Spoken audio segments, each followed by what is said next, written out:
Recording. Good evening, everyone. My name is Patricia McPherson, and today I'm going to talk about, for a little bit, September 11th. Now, 2001. I don't know how many of you remembered where you were or what you were doing at the time, but I remembered. I lived in Washington State at the time. And it was 5 o'clock in Washington State, and my aunt called me and woke me up, and she told me to turn the TV on, and then I turned the TV on, and then I saw that the towers were down, and there was chaos in New York. Now, we refer to post-traumatic stress as something that happens to only people in the military, but that's not true. Post-traumatic stress can be caused by any devastating tragedy that happened in your life. The death of someone, you're losing a limb, or what we all experience by watching, even if we're just watching the videotape of what happened on September 11th. And there were some repercussions that came afterwards with the workers that worked in the dust and so on, that had a lot of upper respiratory disorders, and some of them had to stop working. But even though they could prove that it was caused by what happened on September 11th, from working down on ground zero, as they call it at the time, they weren't just accepted and given, their claims were given, high priority or anything like that. They had to fight to get their disability claims approved, and, Now, a lot of people said Mayor Giuliani at the time handled the crisis very well, which I think he did a very good job, and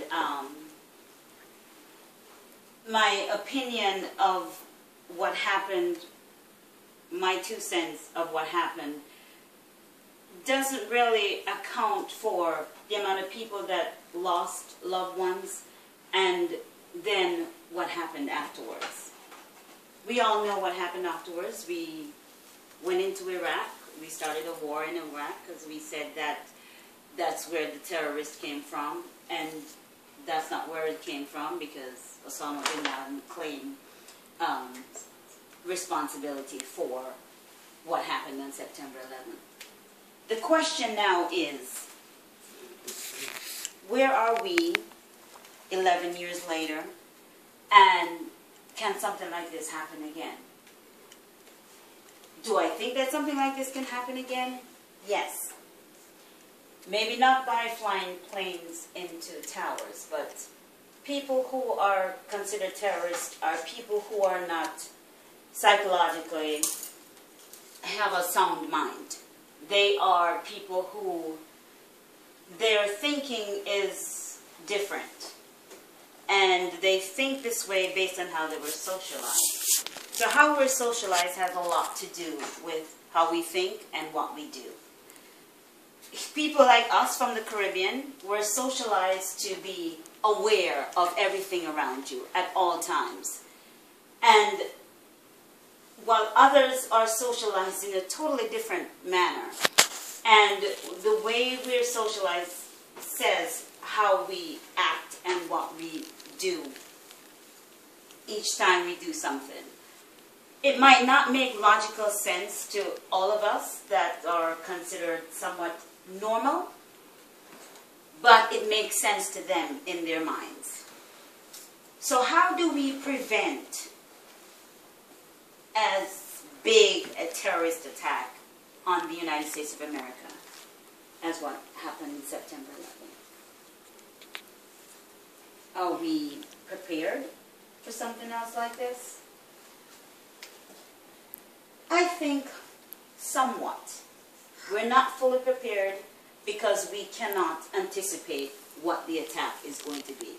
It's going to be chemical, it's going to be a bomb blast, it's going to be something. But the people who carried out the terrorist attack on September 11th are always planning something. They're never going to bed and said, okay, let's forget about the Western world.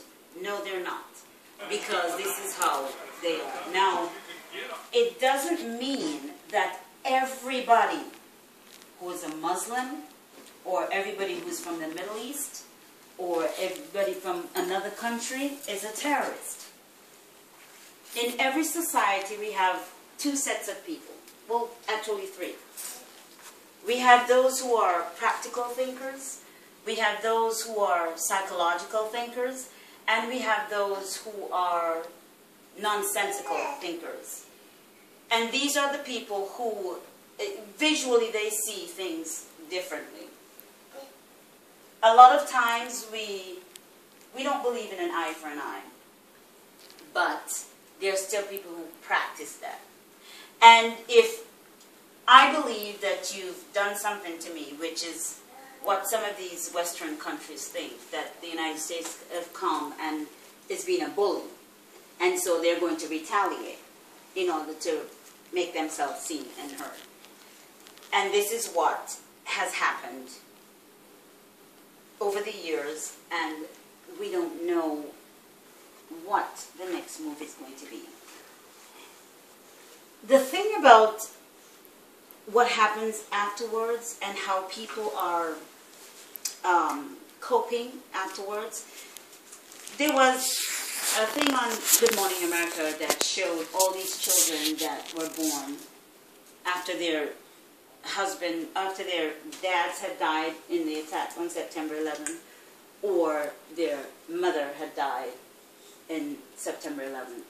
So these children have what we call, as we Black Americans can refer to slavery, what we call their history.